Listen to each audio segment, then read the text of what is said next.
Welcome back to World War II TV, and we are getting around a bit this week. It was Normandy yesterday, it's Italy today, it's Sicily tomorrow, and then it's Normandy again Friday. And talking of getting around a bit, see what I did there? The Durham Light Infantry got around a bit in World War II.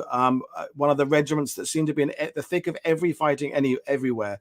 Anyway, my guest today is the always fabulous Peter Hart, who's going to talk about the Italian campaign in October 1944. The 16th Battalion Durham Light Infantry found themselves embroiled in fighting for a series of ridges south of Cesena, and it is all from this latest book by Peter, Footsloggers. I have a copy here, An Infantry Battalion at War. There are links to purchasing it in the description below, or you can find it at your favorite bookstore. And it is, as we will talk with Peter, all about the PBI, the poor bloody infantry. So I'll bring Peter in now. Good evening, sir. How are you today? Excellent. Been looking forward to this. Looking forward to it, yeah. So the DLI, they got around a bit, didn't they? And you know, what can you say? They were always there. That's why when I tried to do an infantry unit in the First World War, we couldn't get close to them because we left it too late. It's the early 80s, and you could only get one or two for a battalion. So in the late 80s or mid to late 80s, we looked for a regiment. Now, how to pick one? How do you pick a regiment? Which, what, how, where? Now, cynics say that I'll pick the Durham Light Infantry because my family are all from Durham. And would they be wrong? Not really, no. I used to love the Durham Light Infantry Museum. I used to love walking past. Later on, the statue in Durham Market Square, symbolising the Durhams. I have got a big connection with Durham. Although people point out I've got a big connection with a lot of places. I move around, I suppose. But the point is that we did 200, 250 interviews. Not just me. Harry Moses, Michael Moses, lots of people helped on the interviews. Tom Tunney. But as we were doing it, and we got dozens from each battalion, but one battalion stood out. And the reason it stood out was because it was so bloody unusual. Because who's ever heard of the 16th DLI? Because most people haven't. We can't put it on the cover of the book because no one will buy it. It doesn't say, it just says Footsloggers. It doesn't say who, because you've got to get people hooked in. The thing is that they're unique. I know, speaking to you know all this, but they are the only one of the 60 battalions raised after Dunkirk. That huge cluster, whatever it is, that was Dunkirk. However you look at Dunkirk, it wasn't a success, not for the British Army anyway. And they raised 60 Dunkirk battalions. You sucking in all the new conscripts and everything else. They armed them and got them ready. They trained them, but only one actually went to war. The rest were mainly used either in England, but mainly they were used like a depot battalion to replenish other units. So that's so unusual. And the Durhams fought everywhere. The 16th, even the 16th, they fought in North Africa, they fought in Italy, and they fought in Greece. That's not bad, just for a start, is it? And then, of course, the rest of the Durhams did fight everywhere. They were even in Iceland. They were pretty cold, but then they are from Durham. They're used to cold. Well, yeah, and the chat in the sidebar is about who doesn't love the DLI. And we already got a question for you from Ian Carr. And he's saying, how are the DLI battalions so widely spread for a small county and with a coal mining and reserved occupation? Because that's interesting, is that you've got people in that area who can't go to war because there's industry there, and yet they were able to raise all these battalions. I mean, obviously it's spread out a bit further than Durham, I'm guessing. They did. And the 16th, I mean, the Somme had a major impact on the Second World War. That's probably one for your other podcast, but recruiting, they didn't want everybody from the same village, the same towns. So the original draft of the Durhams was drawn from the Hertfordshire area, Beds and Herts. And they were Beds and Herts, NCOs, and they were brought in. Then on top of that, you had people recruited from Northumberland, Durham, and North Yorkshire. But people could be sent to the Durhams from anywhere. And they were. The most famous officer who we'll be talking about later, Russell Collins, is a Cornishman. Laurie Springer is a Londoner. A lot of them, they are just from everywhere, but they all become Durhams, and I quite like that they were lifelong Durhams once they'd been in there, and very, very proud of their regiment, as they should be, So when we talked about this show, I mean, the book it's not a massive one, but it's it's not thin either. As you said there, they cover a lot of ground, they do a lot of fighting, but you wanted to hone in on one particular aspect, and we're going to the October period, 44, North Italy. We'll bring up the maps in a minute, but why do you choose this one? But I mean, I'm going to kind of put words in your mouth. What's interesting is you don't have a huge geographic grasp of it, but you don't need to explain what infantry went through. Kind of put that into your words. Well, I certainly don't have a strong geographic grasp of it. I might have done 2 years ago. I find it intriguing that oral historians suffer from many of the same problems that the men themselves suffered from, because they didn't know where they were. Yeah. Most of the time, they had not the slightest bloody clue. You've talked to many veterans. Did they know which village in Normandy they were in? Did they know which copse they were on? Do they know what day it was? And I don't mean that rudely. I just mean, officers might have done, but the ordinary lads didn't. And that reflects in oral history. And one of my jobs was to try and sort everything out, collect their names, look in the war diary. Yeah. Things like people, you can nail things down. But I have a whole chapter of material that I can't nail down. Yeah. It's good enough to put in, and it shows the trauma they went through, but I couldn't nail it to a place because I had no bloody idea where they were. Yeah, it's funny. And I don't... Sorry, we as historians use a different language to the blokes that fought them. In the Italy campaign, you look at a map, and we'll do it in a minute. It's all German defensive lines. Well, I would bet my last penny that most of the guys fighting there had no idea which line they were facing on any particular day. The same as in Normandy, we define it by Operation Charnwood, Operation Epsom, Operation this. I bet most of the blokes didn't know what the operation was called. They were called together by an officer in the morning and said, we're going over there towards that village, and probably didn't even know the name of the village. I mean, obviously the officers did, but I absolutely agree. I mean, in Italy, when you get to the Gothic Line campaign and afterwards, the aftermath of that, as far as they're concerned, it's one bloody, and they didn't use the word bloody, ridge after another. So there's a ridge and a bloody valley, and then there's another sodding ridge, and there's another valley, and every time it's action. Every time men get killed, men get maimed, men lose their nerve. And for the infantry, it's relentless. In some ways, more relentless than in the First World War, where it's men were in action 10 days a month. In the Second World War, a frontline battalion could be in action quite a lot, and the Durhams certainly were. Yes, and there's a point just come up from Adrian Wilson. One bombed and shelled out village. Yeah, looks like everything else. That's what it's like. And they actually had a joke that the Germans had sort of a massive team of bulldozers that were creating these valleys and ridges and fire,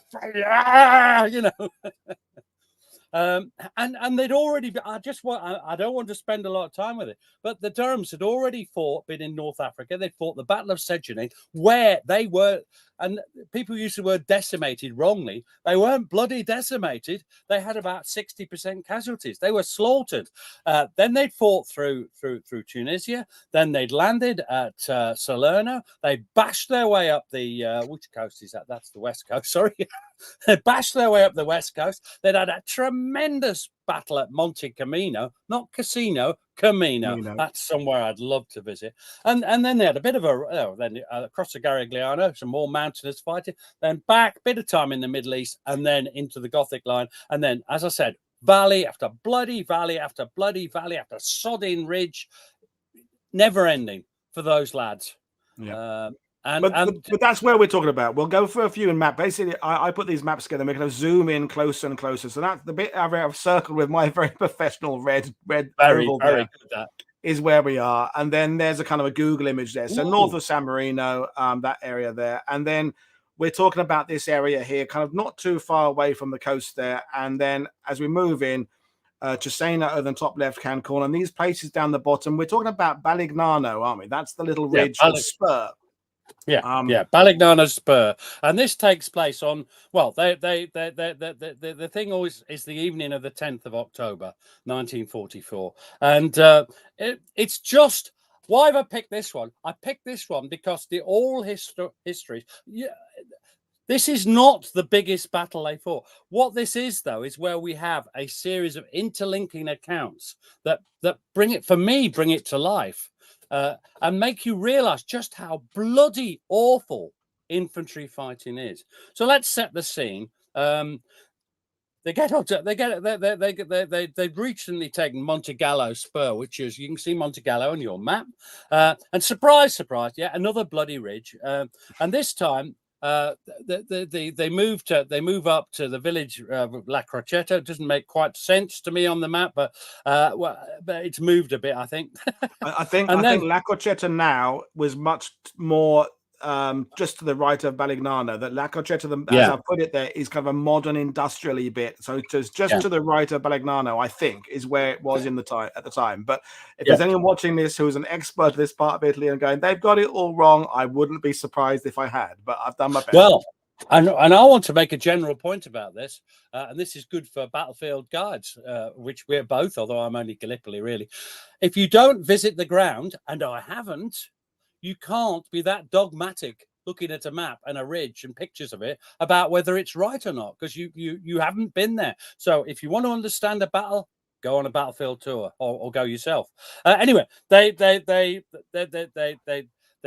patrol towards up Balignano Spur towards the village, and they get a bit of a bloody nose. And then at this point, and I'm going to start going into quotes, so just ask any questions or whatever you want. The colonel arrives, and Major Laurie Stringer, he's with B Company, and he meets with Colonel Dennis Worrell, and they assess the situation. And this is what Laurie Stringer said. Now, Laurie Stringer, just to set a bit of the scene, there he is on the left, is a long-term, he joined us, he'd been a long-term officer, and he was an expert in tactics, but not in real life.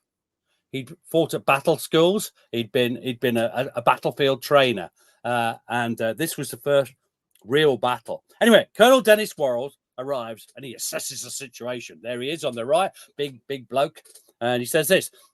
Laurie Stringer says this, rather, B Company. We had an O group, and Dennis Worrell said to me, Laurie, I want your company to go to attack at 1900 hours. You will have artillery support, and you will be able to call for artillery support once the operation starts. This was a company attack, and I had supported me a platoon from another company, which was commanded by Winkler Collins. He was one of the finest soldiers in the battalion who'd already got a military cross. He was attached to me because the feature I would have to attack was a very large one. It had to be a frontal attack, although I did ask Collins to go round on the right flank while my company went forward. You had a battalion O group, then you'd have a company O group. I was going to attack with 2 platoons forward and 1 platoon in reserve. HR was to start with a barrage at 1900. The 2 platoons were to be divided by the sunken road. I was going to have a creeping barrage in front of me. I was between the 2 leading platoons, just a little bit back between them. And Dick Hewlett and his platoon were behind me. There's Dick Hewlett, Lieutenant Dick Hewlett. That's Corporal Lovell. He'll come up later. He's in Hewlett's platoon. I didn't have a forward observation officer with me. I was told he was at a vantage point, and if I wanted to call for fire, I would call for it with a very pistol. Now, Stringer orders this new chap, Lieutenant Stanley Waymark, take the platoon to the left. A well-trusted Sergeant Norman Redding, he'd take the right-hand platoon, and Dick Hewlett's platoon, they were kept back in reserve.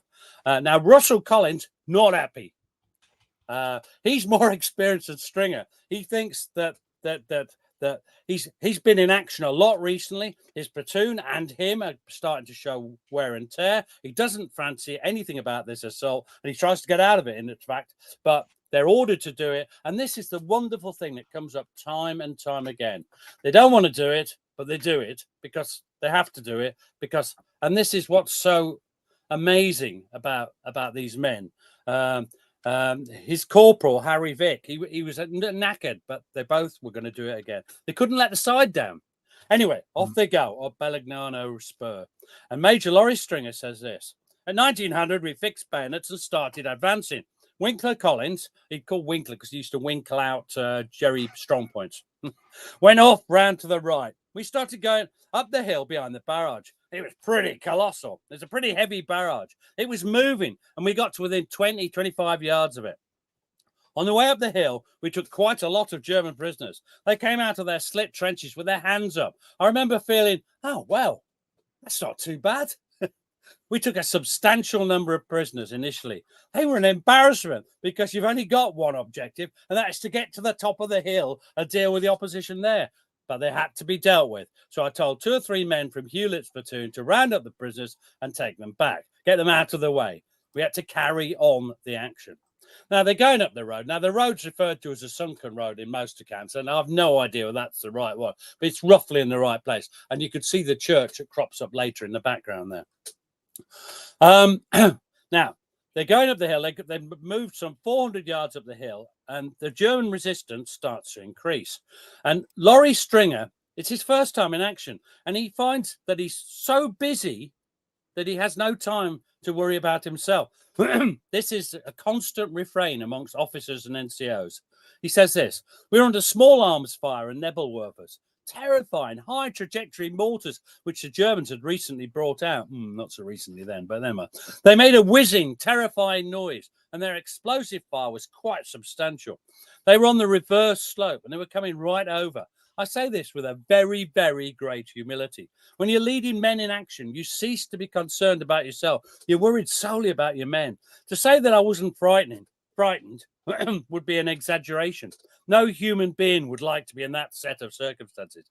But I didn't let it worry me because I was concerned about managing the men that I had under command and trying to keep the casualty level as low as possible.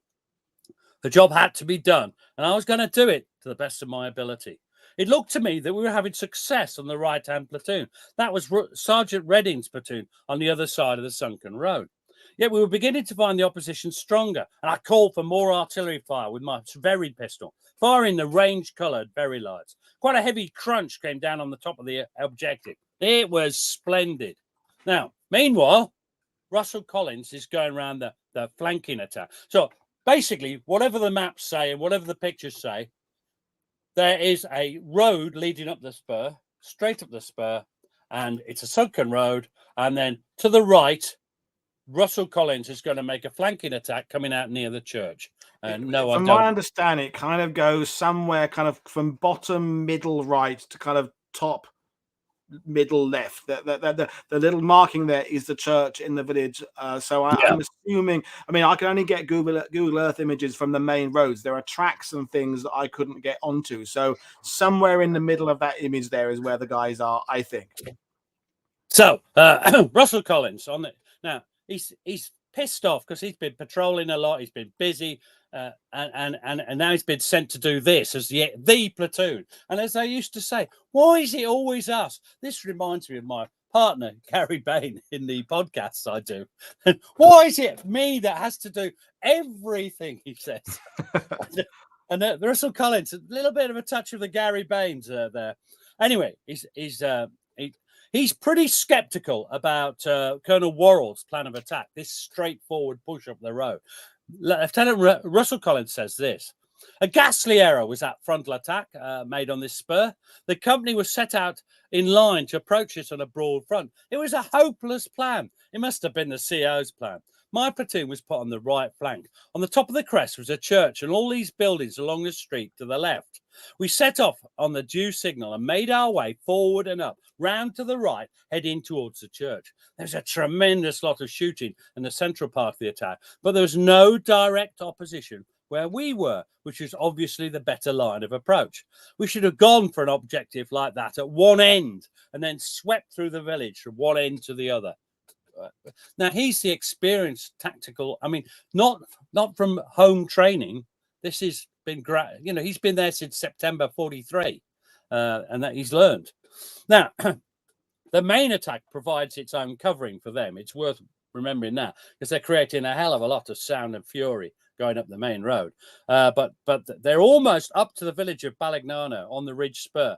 And Collins gets his men ready. Let's go, come on, lads, we're going in.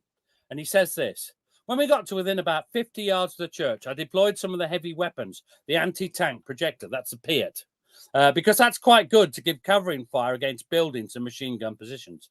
I sent one section led by Corporal Vic because he just happened to be in the right place to lead the assault on the church and, if possible, to get in it.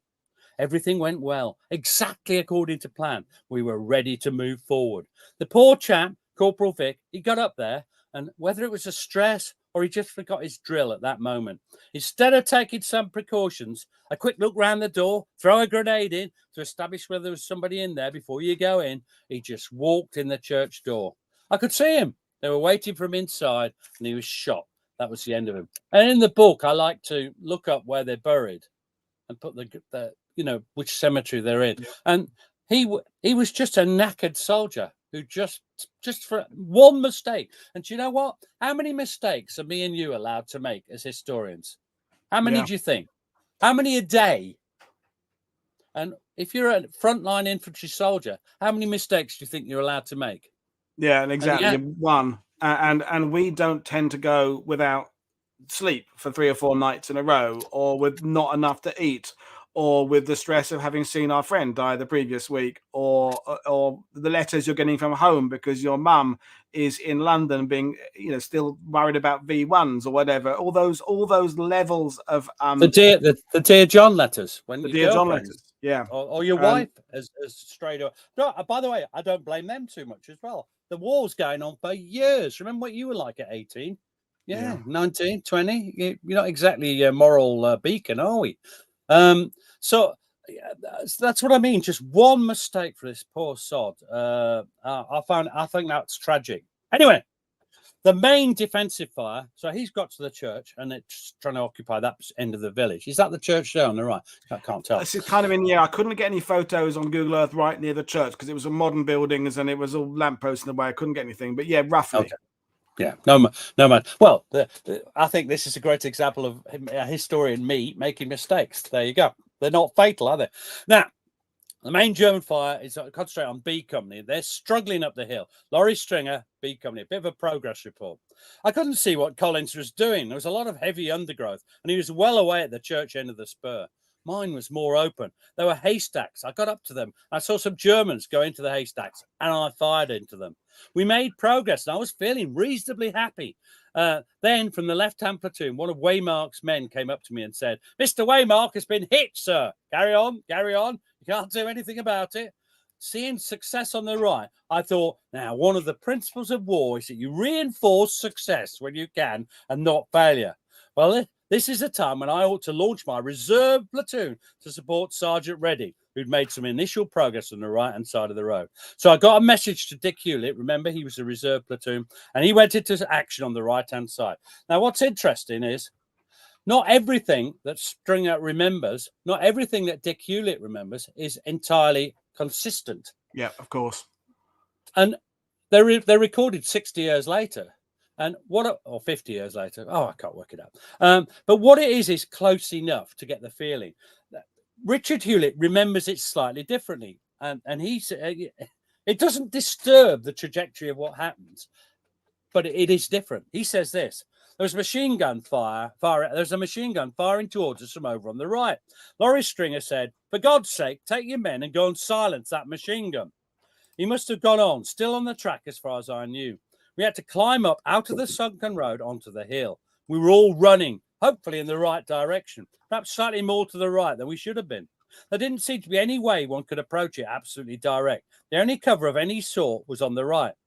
I was hopefully making for these small trees and bushes and things to get some sort of cover to get up the hill. I had difficulty in keeping my men together because there were vineyards on it with wires stretching out. People's small packs got caught in the wires, and I was concentrating on trying to help them to disentangle themselves and get them to a state where they could be firing their weapons. This slowed the progress down, but there was a good deal of haste. As any infantry officer will tell you, the most difficult thing in the world is to get your men to fire back once they get fired on. One is inclined to sort of freeze up so you can't do anything. The only thing to do is to fire. It doesn't matter where you fire. Again, this is practical experience. And I've heard that kind of remark a lot. I mean, that's the kind of thing SLA Marshall was saying, wasn't it, post-war, that got him into all sorts of trouble with the US Army and the military historians, because he was saying these things like, in combat, only about 1 in 3 men fire their rifles, and this, you know, and most men don't even aim at what they're, but you know, see what they're aiming at, because the movies always have the hero looking down the sights of his rifle, and there's the German there in the tree, and bang, the German dies. Most men I've spoken to who fought in Normandy or anywhere else, they don't remember whether they ever killed anybody or not. Most of them, they were firing in the general direction everybody else was, and hoping that combined effect was doing the right thing and pushing the Germans back. So these accounts that don't match up and have differences, to me, that's just more authenticity. Yeah. By the way, there's nothing, if you ask a policeman, there's nothing more suspicious than people telling exactly the same story. Yeah, exactly. Because it means they've got together and sorted it out. Anyway, I like Richard Hewlett. I liked him at the time. He's dead now, obviously. Well, I think he's dead. Shouldn't have said that. He'd be over 100, and he's trying to give his leadership. He's trying to give an example to his men. He's forgotten about the risk, but you've got to remember he's under fire, heavy fire, and at any minute he could be shot down. And he was. This is what he says: "It's while doing that I got hit. It was like being hit by a double-decker bus. The weight of a bullet is unbelievable when it hits you. You can't shake it off." Let's have a little think about war movies again there, eh? Yeah. Or the John Wick movies, where Keanu Reeves gets hit about 40 times and keeps standing up again and firing. And I enjoy those kind of movies. But, you know, to me, getting hit once by a rifle bullet, that's it. You're out. You're gone. You're That's it. And this is what he says. It hit solid bone like a sledgehammer right through the knee joint. That was real agony. The leg bones were broken. It was hanging off at the wrong angle. Any move was agony, as you can probably imagine. I said, "Don't leave me here. Dump me down in..." Oh, hello. "Dump me down in the sunken..." I just did. I lost the screen for a minute. "Don't dump me down in the sunken ditch." And they did. Appleby must have been one of them. But when we got to the ditch, somebody had taken some prisoners. Appleby and 2 German prisoners were carrying me on this old shutter, barn shutter or something. That's what they put me on. It was then that mortar bombs started and Appleby was hit, as were the 2 German prisoners carrying me. They dropped me immediately. Darkness was approaching. It got pitch dark. I was completely alone. I could hear Germans walking around looking for their own wounded. And I thought, oh my God, they're going to find me. I'm going to end up a prisoner of war unless I die from lack of blood first. What a way to end the war. That was the awful, depressing feeling I had. I was losing quite a lot of blood lying to the right-hand side of this road. Now, I think that's a wonderful, emotive account and almost humbling. I remember him telling it me. These are what a situation to be in. Anyway, what next? Well, next, let's go to Corporal Kenneth Lovell of B Company. Now, I didn't do this interview, but it was a very good interview. He doesn't always agree with everything that's going on, and he hates Laurie Stringer. There you go. But these things happen, don't they? In infantry battalions, in tank battalions, everyone seems to like each other. You know, in artillery, they all seem to like each other. In the infantry, where it's a lot closer, a lot more personal, a lot more. If someone makes a mistake, lots of people get killed. Your mates. Anyway, Ken Lovell didn't like Stringer, but he said this: "We hit very heavy opposition, and my platoon took a number of casualties, including Lieutenant Hewlett.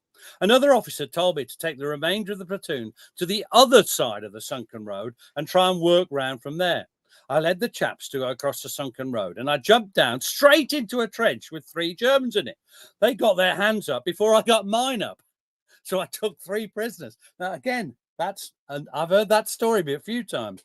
"It was a machine gun post covering the advance up the sunken road, only 50 to 60 yards up the road from the house where we were. But it was concealed by a slight curve, and it was well dug in and couldn't be seen from the house. But if we got up the sunken road, because of the confined space, we'd have had much heavier casualties." He means it's trained down that sunken road. Now, the attack seems to be almost, it seems as if it's all going well.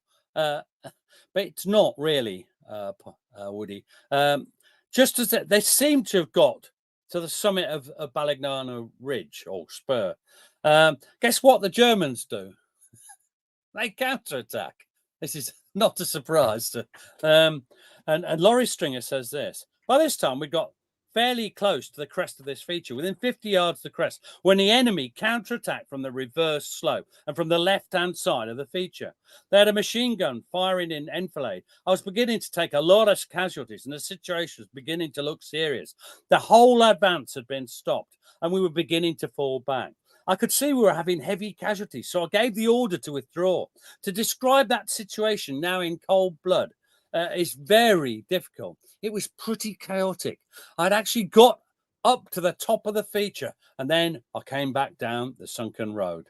Now, on his way back, he did something pretty heroic, and he's going back down the road, and he comes across Richard Hewlett.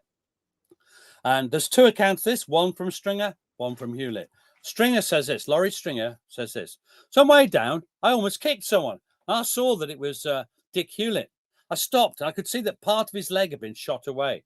He was still conscious, and he said, "Leave me, sir. Leave me, leave me, leave me." I didn't leave him. I lifted him. I was strong then. I lifted him and put him on my shoulder. And I shall never forget, the blood went right the way through my clothing, my vest, and onto my body as well. The Germans weren't coming down towards us, but they were firing from the top of the slope, a distance of about 50 or 60 yards. I carried him. He was screaming with pain. I don't blame him, by the way. I carried him for about 50 yards. Then he became too heavy. Fortunately, I happened to see my sergeant major, and there was an old Italian outhouse there with a door. I put Dick Hewlett down on the ground, and we lifted him onto this barn door, and we carried him back to the start line. Now, the account from Dick Hewlett is much more confused.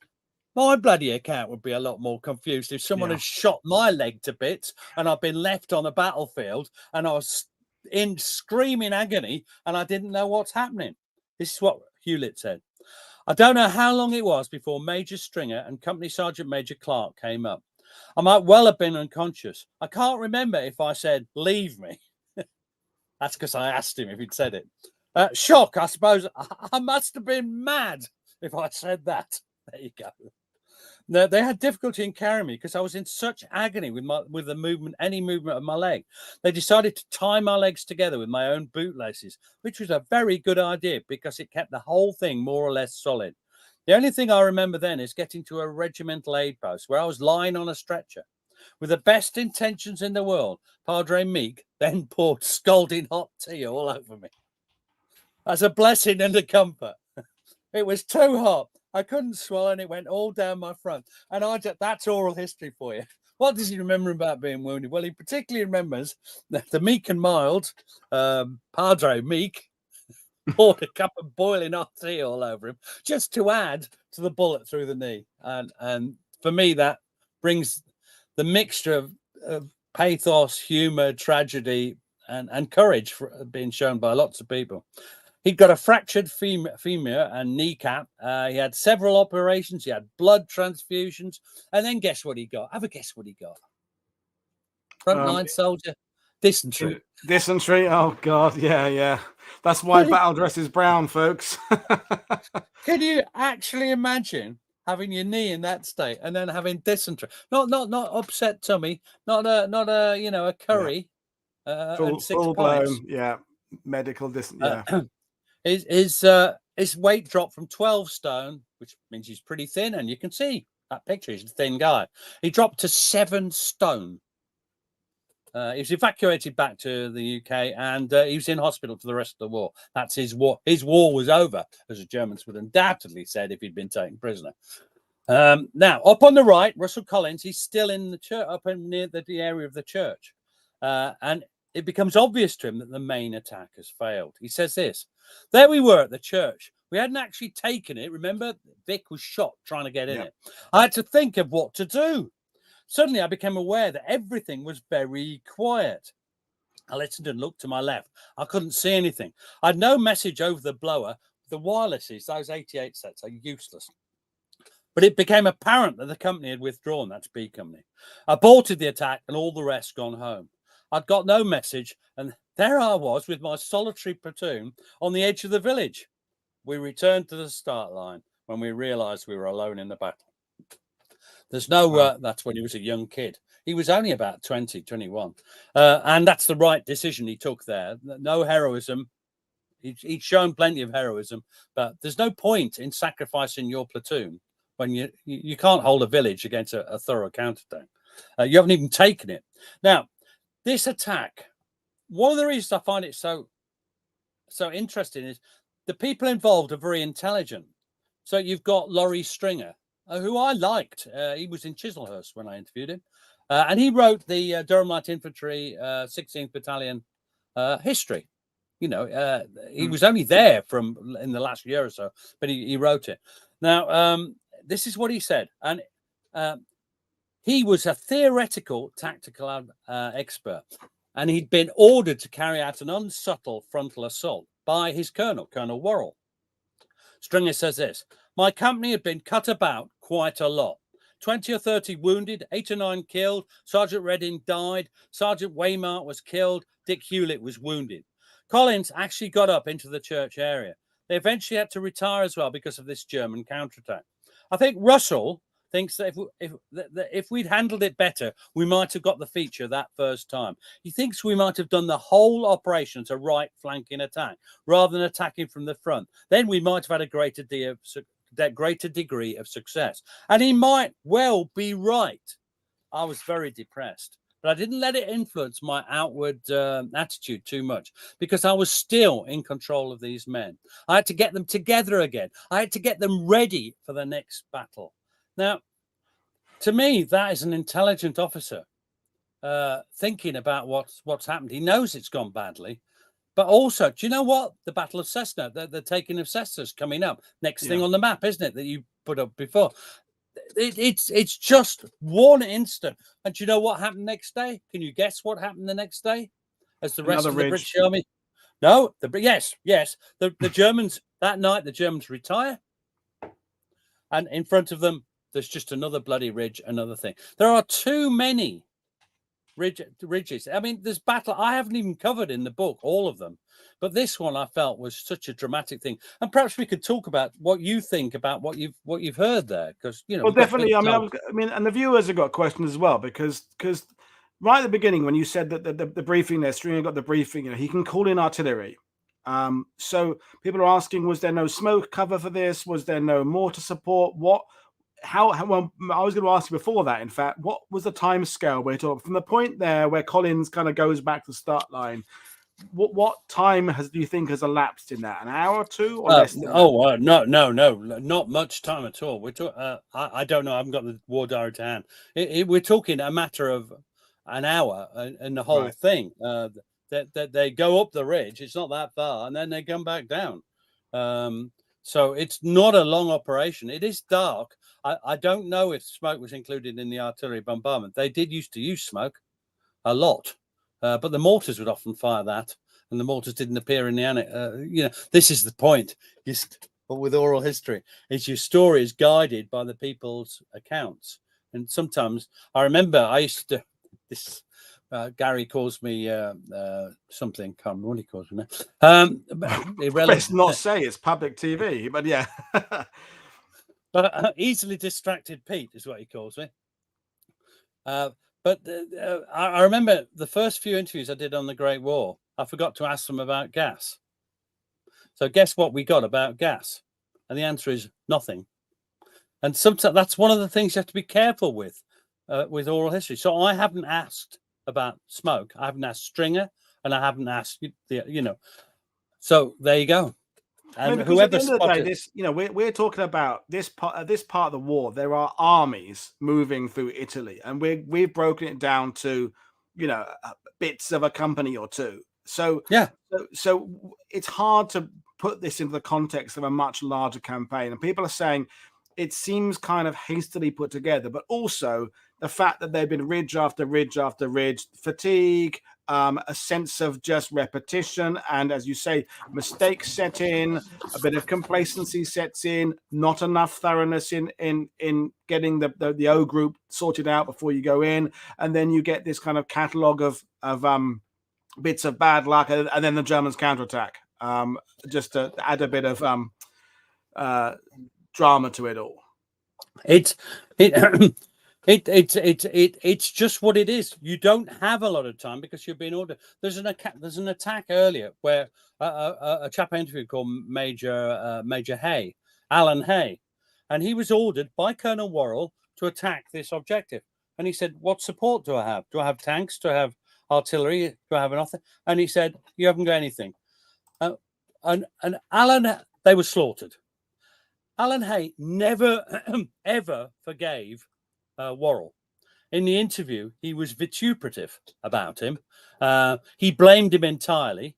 But actually, if you read the battle account, it's just one small part of a brigade, a divisional, a corps advance that took that place. And it just so happened that the Durhams in that section didn't have the support that Alan Hay felt they should have had. And yes, they should have had. But this is what happens in these battles. And I mean, Rob just made the point. So he's a serving artillery officer, has come on several times before. So he's saying that although they were told there was artillery support, we don't know. Maybe it was one battery that was there to give support to about 3 or 4 different battalions and then the shit is hitting the fan in other places as well. Your book was focusing on the 16th, but maybe there were other units that were also the shit hitting the fan that day, and the artillery officers were getting 6 calls for help from various sectors, and some major or colonel had to make a decision and go, okay, well, we can only support this one here, this is the one we're going to go for. And this, in this case, they didn't get the support, but we're talking about 2 or 3 guys killed or wounded, but maybe there's a bigger escapade 2 or 3 miles down the road where 20 or 30 guys have been killed. I don't know. Well, it depends which. The Alan Hay attack, there was a lot killed and wounded, and they didn't have artillery support, which is probably, as you said. Yeah. On this account, you remember Stringer calls for artillery support, and he's very happy with the artillery support he gets. Yeah. But the Germans are on the reverse slope. Yeah. And it's only mortars that really can get you there. I mean, 25 pounds a gun howitzer, but it's not great on reverse slopes. There's just some. I mean, where's the Air Force in this account? Yeah. I mean, the battle is oral history can only show you what it's like for the infantry. It's not a full picture of what's going on, and I try and I think I say in one of the things. The book is not a potted history of North Africa and Italian or Greek. No, campaign. exactly. It's not. Every so often I write a bit to try and tell you what's going on. It's manifestly obvious to people like you that I'm a First World War historian. First World War, I have an instinctive, I feel, understanding of. I know what's going on. The Second World War, I would not bet all the time that I've got it right. I try and get a balance, and I try not to say anything too controversial. Often, because that's foolish when you're not an expert. What the book is about what it's like to be a footslogger, the actual grunt. It's an American expression, I think. It is, but it works. It's what the lad at the front is doing and feeling. And for me, and I know a lot of books start when a unit goes into action, but for me, it's crucial to get training in. So you can watch the lads develop, see the relationships build up within the battalion. Within the Durhams, of course, those relationships are absolutely smashed at the Battle of Segenay, when they are destroyed. After that, they're used as reinforcements for other battalions for the next month or two. And it's for me what sometimes if you look up the 16th DLI in a history of Italy. You're not going to find much, if anything, about them. They're just not glamorous, are they? They're not the tanks. They're not the guards or a posh British infantry regiment. They're the Durhams. The bloody Northerners. They're not pit workers. Some of them are, and some of them aren't. They're not glamorous or elite, are they?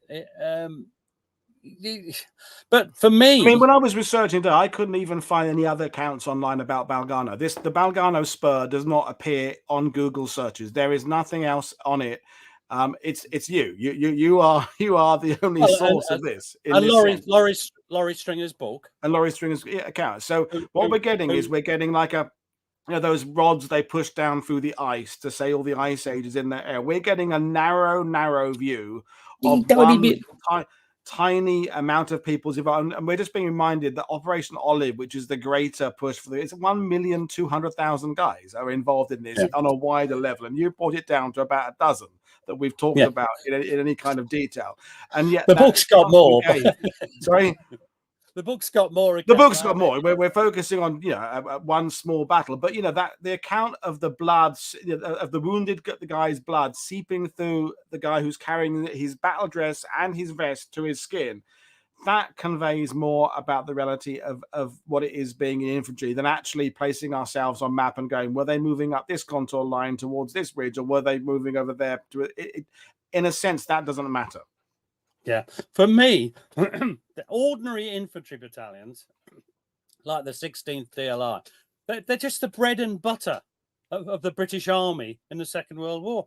And you can, I used to say, and this is just being controversial for controversial sake, I personally would think we'd have more value from another battalion of solid infantry than the whole of the SOE.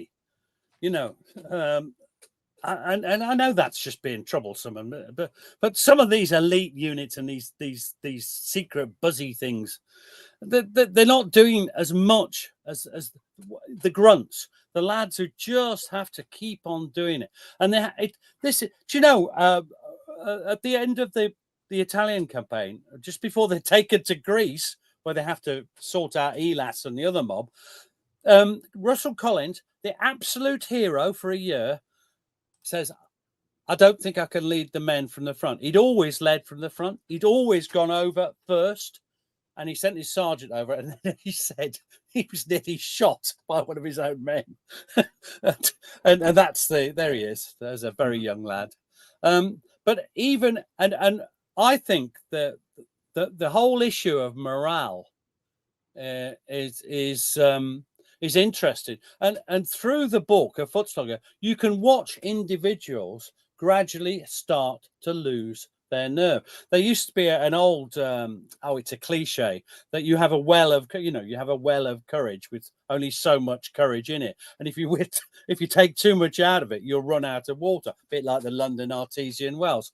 And I'm not sure exactly about that because I'm not a psychologist, but it definitely sort of rings home. I don't know whether it rings home to you, but people start to just have had too much. And of course, then there's fatigue.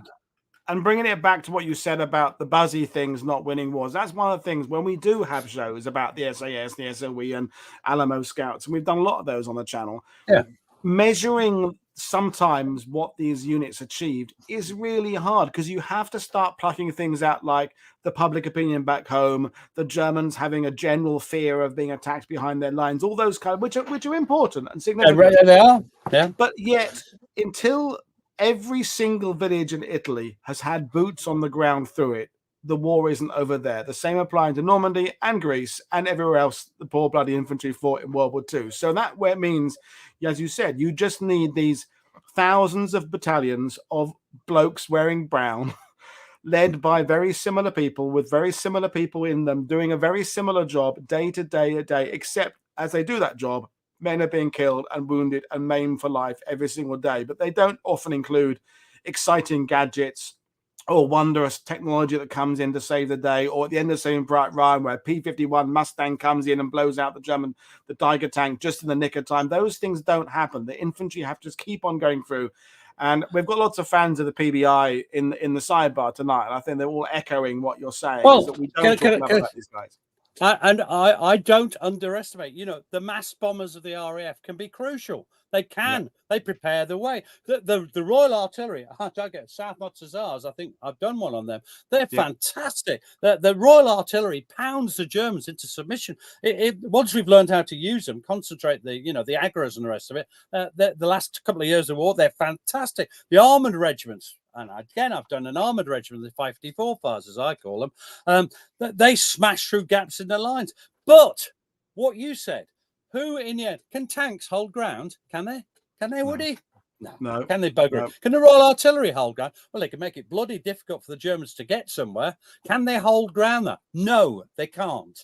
The only thing at that time in that state of technology is infantry, boots on the ground, and there they have to face German counterattacks, and every time the Durhams take somewhere, there's a deluge of artillery shells and mortar shells crashing down on them.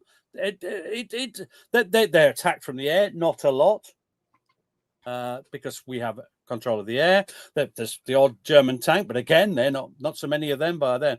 But the worst thing is they have to hold back the German infantry, and this is where it's a terrible, grim, awful attritional battle. And people say, "Oh, the infantry, they're just pawns on the battlefield." That might be the case. They might be pawns, but in my view, they are the men. They are the people that ultimately decide the day. And I feel that, especially lefties, we owe these men who fought the Nazis, and sometimes we forget to say the word Nazis, we just say Germans. I'm not saying all Germans are Nazis then, they weren't, but it was a Nazi regime. And these lads, these infantry lads, a lot of them gave everything. And at the time, I've made this point before, but if you're 22 in the Italian campaign, you think you're never going to live through it. And you've got this idea, you know, that well, it doesn't matter if I get killed, because if I don't get killed today, I'll get killed tomorrow. What does it matter? What is interesting is when you talk to those men 50, 60 years later, and they realize that their mate that was killed then gave up their life. And they didn't just give up the week or month or half year that they thought they were giving up because they were going to get killed anyway. They actually gave up 50, 60 years of life. They gave up a happy life with wife, children. Well, no, just having a little think about whether that's a happy life, but that's personal perspective. You are a one, sir.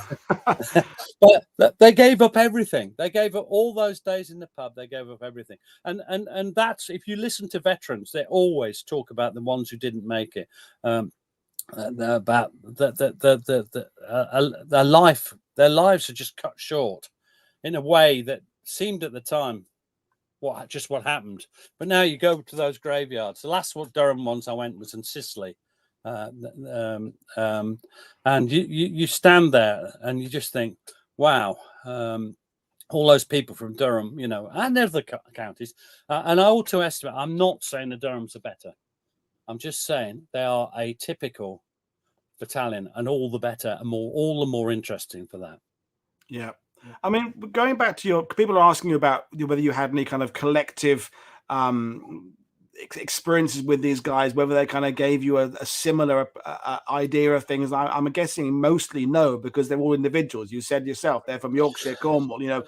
But in a regular, as you say, a regular infantry battalion that didn't, you know, do any victory parades, they weren't on the cover of Pathé News, they weren't this. Was there any kind of collective feeling of being forgotten? I mean, we talk collectively about the D-Day Dodgers, which I hate that expression, but it is used to refer to Italy. Was there something that you can take away from these 16th Battalion guys? The thing I'll take together is that they were proud of what they collectively achieved. And it's this business of they didn't want to be there, most of them. Yeah, some of them did, but most of them were people like us. Yeah. You know, they'd had military training. That's why they were able to put up with a lot of it.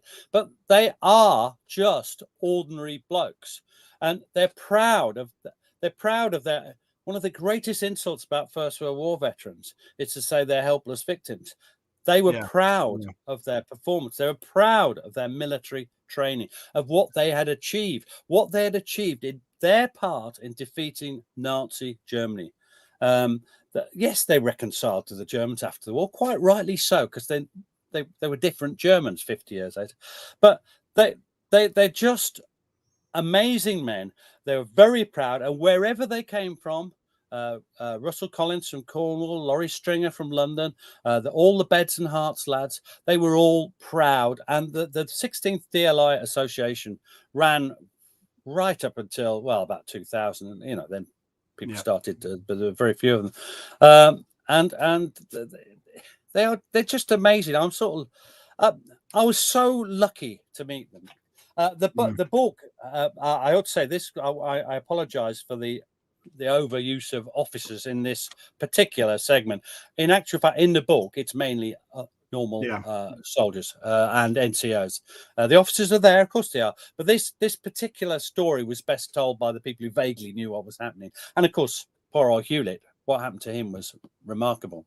Yeah, no, I mean, and I echo your thoughts about the this idea of the not wanting to be there. I remember talking to a particular Normandy veteran. I think he was Dorset or something. So I didn't want to be the one who had to run over the hill and knock out the enemy machine gun. I'd rather someone else did it, or we didn't have to do it at all. I mean, again, it's the movie trope that everyone wants to be the hero and have TN medals and go home with a chest full of gold. Most of them didn't want to do it. If there was a way they could get the job done without having to run over the hill towards enemy pillbox, that's how they'd like to do it. They really wanted to go back home and be with their wives and sweethearts and go to the flicks and watch a movie and not have to do it. I mean, they were prepared to do it because they knew they had to, but they didn't want to be heroes, I think is the point. And I like the fact you said what they did collectively, because people love their fighter pilots, they love their submarine commanders, and some of those people I've met, and some of them had egos the sizes of small countries, and there was lots of me, I. You don't tend to get that with infantry. You get us, and more often them, him, them, never I. And I think that's very telling. Yeah, I should have mentioned the one thing that did upset them was the D-Day Dodgers thing. I mean, there are plenty of Durham battalions in D-Day, or shortly afterwards as well. But they really hated the D-Day Dodgers thing because, as far as they were concerned, they'd been suffering for best part of 2 years in Italy, and that they just that sort of thing. Luckily, that was just one that is not seriously put forward now. Not near me anyway. No, but it's some people saying some cases. I've just found the comments thing. Okay, they've kind of claimed that it's like I'm an Ipswich fan, and we were called tractor boys by someone else negatively, but now Ipswich fans have embraced it and refer to themselves as tractor boys. So I know a few Italy veterans who hated the term D-Day Dodgers, others who kind of claimed it as their kind of ironic. It's what Nancy Astor called us. So now we've reconstructed. So it's interesting labels, but we're going to bring things to an end now. But I know with your books, it's about telling the stories of the guys, and then there's 2 or 3 pages of the lists of all the Imperial War Museum oral histories you consulted and in fact mostly took yourself for this. What are your hopes for this? Because that's a really trite interviewer question, but you've written about artillery, you've written about tanks, you've written a lot about the First World War. But with Footsloggers, is there a particular thing you want to get across with it? Just what an amazing unit they were. What an amazing thing the infantry is, and how we've just got to respect things that are ordinary. And ordinary shouldn't be a term of abuse, which it often is. And I obviously I want the book to sell. It's not selling, but it does well enough. I mean, I think that might be, unless one of them sells, there won't be any more of that type. I did do. I could do the 2nd, 5th Sherwood Foresters, but their story is so similar. What I'd like to do is I want to do something on the captain's class, the Navy. Okay. That because I did 50, 60, 70 interviews with the various members of the captain's class. But at the moment I'm working on Sudan, 1898. Yeah, back a few generations. Yeah, you said last time. And the last thing I want to say to you as well, I mean, is also that there's people watching this like myself who are hardcore battlefield, standing there with a map or at home with your maps, with your archives, trying to work out which hill they were attacking. And was that the crossroads that was the starting point, or was it that crossroads over there? And that I can get very excited. Colin, my kind of best mate here in Normandy, we do a lot of that, going out and standing in wheat fields going, do you think is this point 63 or is that point 63? But the point I was going to make is to understand the experiences of those who fought there. You don't need to have that information. It's icing on the cake to understand the overview of the campaign, to understand the strategy at that part, but to actually understand the experience of guys that were there. You don't need to know where you are, because they didn't need to know where they were, and they got on with it. They managed to win the war for us. And that's kind of my closing thing, is your average guy, Corporal Smith and DLI, didn't know where he was, but he got the job done anyway. Fantastic. And that's what this is all about them, I hope. Yeah, and we've got a question. Last one: will you be coming onto World War One TV? And we're talking about that, and yes, you will be. You and your partner in crime. I'm looking forward to. I believe Lucy's running that, and I look Yep. forward to appearing on that Brilliant. with Gary Bain, the infamous Gary. Yeah, Bain. we'll have a whole gang of us there, so we'll leave it at that. But folks, You'll need a wider the screen, lens. Gary. We're back in Operation Sicily with Steve Clay talking about the 1st Division tomorrow, then back in Normandy on Friday with Arthur Glaxon talking about the battle for Tilly-la-Campagne. But Peter, it's great talking to you. I know you're going to go and get ready to go to the pub, and there's nothing better to do than that. So I'll let you go and have a swift sherbet there. But it's been great talking to you. I hope the book does really well, folks. Just go out there and buy it. If it doesn't need any encouragement, just go and get it. It's a fantastic book full of gutsy stories and ordinary stories and amusing stories of guys who were there and did it. So, Peter, it's been great talking to you. See you all tomorrow, folks. It's Paul Woodhouse for World War II TV. So enjoy the rest of your day. Cheers, everybody. Bye.